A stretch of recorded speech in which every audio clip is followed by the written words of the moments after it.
play basketball. 3,000! History with an exclamation point! Anthony for three. Bang! That one goes down, and the game is tied. Rockies are champions of baseball.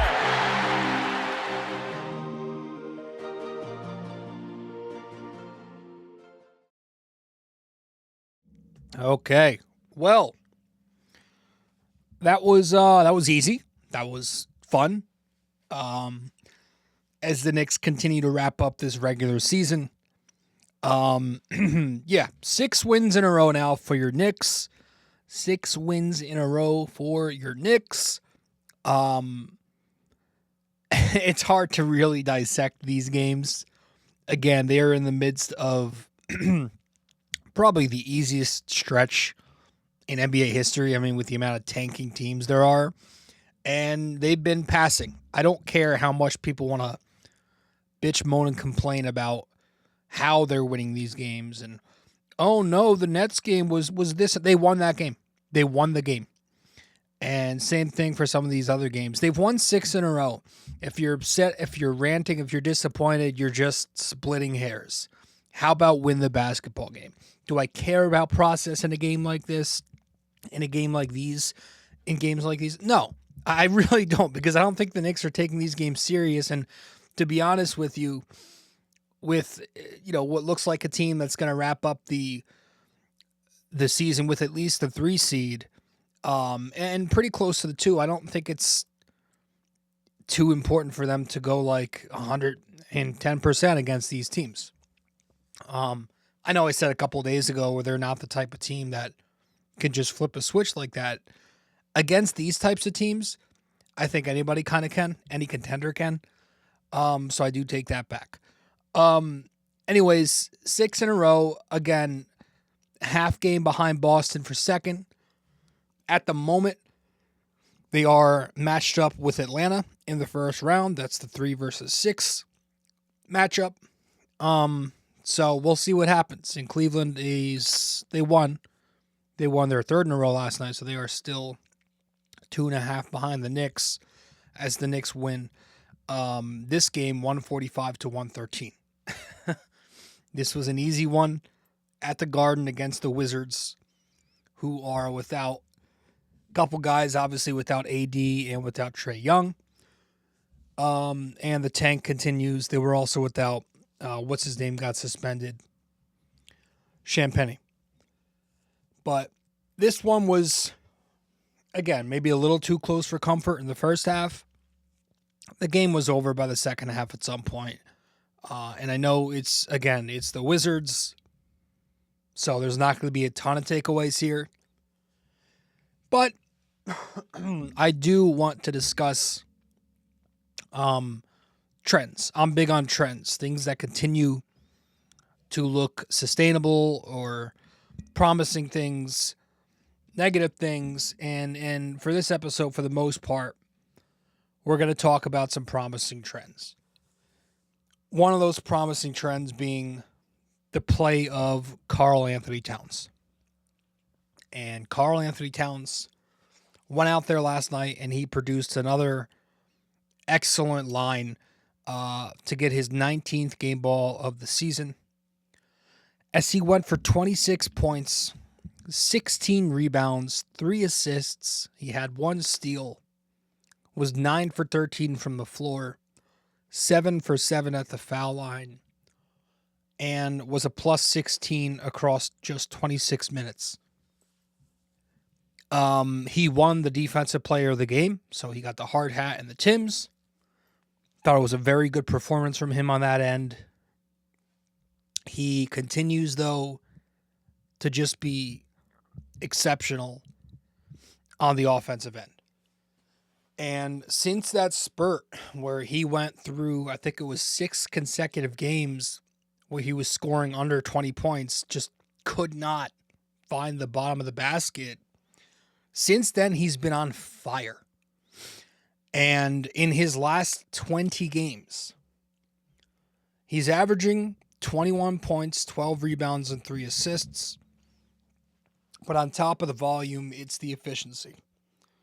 He's 58% from the floor, 64% from 2, 39% from 3, 86% at the foul line. So overall, during this 20-game span, he's got a 67% true shooting percentage. Those who don't know what that is, that's basically the OPS for basketball. It's combining field goals, twos, threes, and free throws. 58% is considered league average. He's at 67. So he just continues to dominate. And, after that slow start to the season, I think we can all say we are fully confident in Karl Anthony Towns again. I am, at least. I just I never understood the heavy scapegoating on him. I always thought it was way overblown, like a lot of things are nowadays with social media. But we've never had a big in our game, we've never had a big who can rebound like that and score at all levels like that. Which is why, and we're going to kind of segue into this, we're finally seeing, as we've been discussing over and over, the Brunson Towns two-man game peaking. Last season, it just didn't click. This season, for a little bit there, it wasn't clicking. But if you look through some of the data, and, data, sometimes you need some context, and not everything is what it says through the metrics, but it is still recording data from what's happening. And since February 1st, this is via the All NBA podcast. Since February 1st, in terms of the most points scored per pick and roll among the top 50 duos in total ball screens, the Brunson-Cat duo is fourth in the NBA in points per direct pick. That was a stat I saw on March 18th, so that was from Feb 1st to March 18th. As I'm recording, it's the 23rd, so it could be a little better, could be a little worse, could be the same. But point being, just watching, the eye test is telling you too that this duo has been much better for the last month to 2 months, as my voice cracks. But, there's a lot of reasons for that. I think one being that there's been more willingness to pass the ball from Jalen Brunson's side. It's not been perfect, but there's definitely been a development there. Obviously, the opposing center is consistently guarding Cat a lot more, which helps both Brunson and Cat exploit that matchup. And it also gives them more space on the floor. That's been helping them out. You're not seeing as much cross-matching. Like we said, Cat's shot making is just on an uptick. He's just making more shots. And for what it's worth, this is not anything to do with an offensive stat, but it does help you win games when both of those guys, who are your two biggest minutes eaters, are playing much better defense than they were at one point in the season or at one point in their span together. So they've been electric on the offensive end for a minute, and I'll say it again.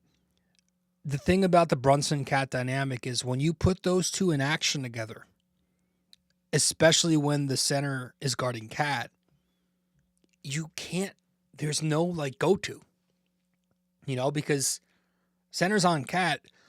If the defense switches it, Brunson gets the center in space off the switch or drop coverage. That's easy for him. Or Cat gets the small off the switch to post on. Right? And then if the defense doesn't switch it, and usually they won't switch it when Cat's got the center, they're not going to concede that switch. So if they don't switch it, now Cat's got an open pick and pop three if the big's in drop. Or Cat can attack the big if he's in high coverage. And Brunson has an open pull-up three if the point of attack defender gets caught on the screen and the big's in drop. And you're seeing examples of a lot of that lately. And last night against Washington, you saw the same thing. I think it was the first bucket of the game for the Knicks. It's a Brunson Cat empty pick and roll. The point of attack defender, Brunson's man, he gets caught behind off the Cat screen. The big, he's in high coverage off the switch, so Brunson takes him, isolates, knocks down a jumper in space. No contest. A few minutes later in the first quarter, you have another Brunson Cat pick and roll. Again, the point of attack defender gets behind off the screen. The big this time is in a deep drop when Brunson comes off. So with that space, Brunson steps into a wide open pull-up three and he knocks it down. Fast forward a little bit to the top of the third quarter. It's another Brunson Cat pick and roll. Again, the point of attack defender gets behind off of Towns' screen. So the center this time is forced to switch again when Brunson comes off. Brunson gets another ISO jumper in space in the middle of the floor. So it just continues to work like clockwork. And, we mentioned the Brunson Cat duo being fourth on that list since February 1st. Guess who's second? Alvarado and Cat. Jose Alvarado, as we've mentioned, and Kolek, always finding Cat very early off the ball screen. And you even saw an example of that last night. Saw a couple examples of it, but when they're in action together, it's the same principles as if it's Brunson Cat. Right? Top of the fourth quarter. It's a Jose Alvarado Cat pick and roll. Cat's man is in drop. It wasn't a big. They were in a small ball lineup, but concept's the same. His man was in drop, so Alvarado off the ball screen hits Cat immediately for a three-point look. Cat's going to pump fake as his drop defender comes up to close out. And because he, bites the bait off the pump, that's going to open up the lane for Cat. He attacks the lane, finishes at the basket. So, again, all of those are just great examples of the pick and roll game with Cat and how effective that he can simply be, and how effective he can be just simply because he's a threat to score from all three levels, as is Jalen Brunson, right? When you combine their scoring versatility with their size, it's so hard to defend that. It's very rare to find pick and roll duos who can do it like that. And then, all the other types of ways Cat can get buckets you saw as well in this game. Alvarado going the Cat on the post versus a small out of a blob set. Just using his size advantage. And then Alvarado quickly hitting him to avoid the scram switch.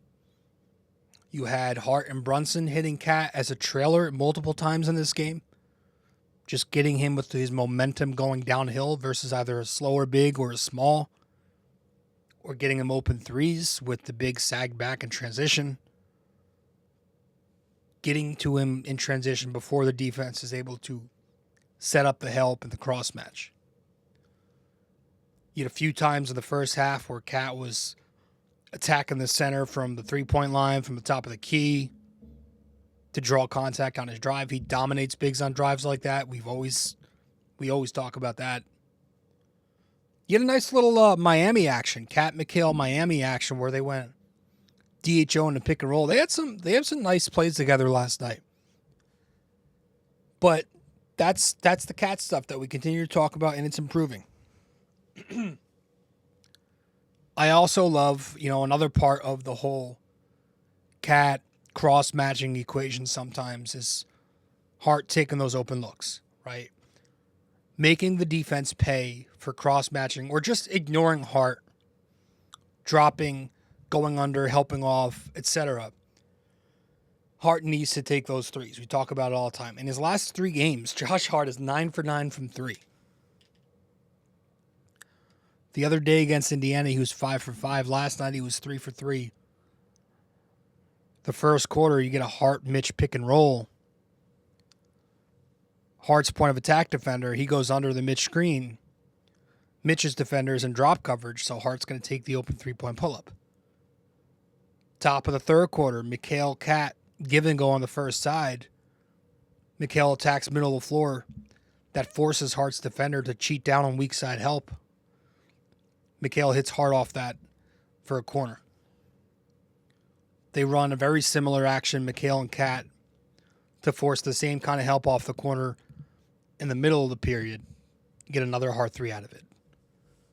So this is all important. It's all done to force the defense to eventually start closing out to Hart. You know, if he's taking threes and if he's taking them in volume early, throughout the game, they will start closing out to him. And that's going to open up his drive game where he's most comfortable. Now, obviously, not all defense are going to do that. Playoff defenses won't give a damn if he makes 5 in the first quarter. They're going to keep that same coverage on him. But if the shooting is real, like just the simple shot making alone, making a shot, could help them. And that could easily happen in a simple, playoff series. He is shooting 40% on the season, so we do have to remember that. At some point, maybe it's just real. So I thought that was great as Josh Hart continues to play good ball. But I'm going to go to the second unit and hand the game ball from the bench to Mitch Robinson, who also now has 19 game balls on the season, continuing to play his ass off. Last night, Mitch, 10 points, 5 for 5 from the field, 10 rebounds, 2 blocks, a plus 14, 17 minutes. Continues to impress me on the pinch post. That was not a part of his game for a long time. But this year, under Mike Brown, he's gone to it more. Tibbs had him on the pinch post occasionally, but I feel like he's getting a lot more looks because this is the style of offense that Mike Brown runs. The big being a DHO hub. And he's been running plenty of actions, Mitch, on the pinch. DHO, pick and roll, etc. with the Knicks guards and the wings. He had a nice assist to Clarkson. And himself, he's finishing at a really high clip because he's able to roll off of these actions from the pinch post, right? There was a 2-man action with him and Hart in the first quarter. He finished on the roll. There was a nice one in the fourth quarter, 3-man action between Mitch, Clarkson, and Brunson.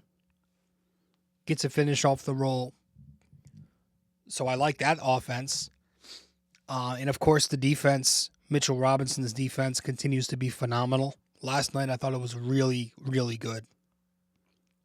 The Knicks defense as a whole was good last night, but Mitch Robinson, some really nice switches where he held his own.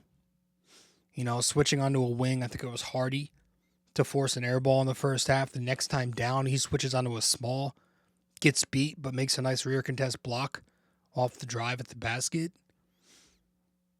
Third quarter, he had another nice switch onto a small to force a miss at the basket. It's really nice to see the switchability back after, at points this season, it just hasn't looked like that's been there. So it's nice to see that improve lately for a while now, really. Also had a nice weak side block coming over from zone coverage, making a block at the basket. The Knicks mixed in zone last night, man. I think that's nice to see. You never saw that under Tom Thibodeau. Very, very rarely, if at all, did the Knicks run zone. But you saw a lot of zone last night, and you got good results from it. Hart had some nice contests on the perimeter. I thought Mo Diawara, couple nice stunts and recovers, just using his wingspan to get back. He also had a nice switch onto a wing in the third quarter. Switches onto a wing, forces a miss at the basket, stays with him. Gat had a few nice switches on the perimeter, some rim contests, which is why he won the defensive player of the game in the locker room. So I think that's pretty much it from this game. Again, it's the Washington Wizards. I don't want to spend more than 20-something minutes talking about it. So with that said, we're going to head to a quick break and wrap this up when we return. Stay with us. Quick break here, guys. Stay connected with BD4 on social media. Follow us on Instagram and X at BD4Pod, and find us on Facebook by searching BD4. Don't miss out. Join the conversation. Want more BD4? Subscribe to our YouTube channel and never miss an episode. Hit that like button, drop a comment, and share with your fellow fans. Don't forget to ring that bell so you're always the first to know when a new video drops. Love BD4 but don't have the time to sit down and watch? Don't forget to subscribe on Apple Podcasts and Spotify so you never miss an episode. And if you're enjoying the show, leave us a 5-star rating and a quick review. It helps us grow and keeps the conversation going. Okay. Welcome back to the show. Episode 1027 of the podcast. The Knicks defeat the Wizards. What was the final score of this game? 145 to 113 at the Garden last night. Jesus. I'm excited for the playoffs, man. But we got to wrap up this regular season left. Whatever is left of this regular season first. I think we got 10 games left. 11. But up next, we've got the Pelicans tomorrow night at the Garden. Again, it should be another win. It's a team that's not as abysmal as the Wizards, but just because they're not as abysmal, it doesn't make them not abysmal. I don't know what the fuck I'm saying. They're not a good team. It's a team you should beat. They are out of the playoffs at the moment. Not sure if they want to sneak into that 11 or that 10 seed, but whatever. They're not a good team. Knicks should be able to beat them. And with that said, let's wrap it up with our trivia question of this episode, and that one is, name the 3 Hall of Fame players to play for both the Wizards and Knicks. Okay? Name the 3 Hall of Famers to play for both the Wizards and Knicks. So let me know the answer wherever you can reach me, folks. That is all we got for this show. I appreciate it.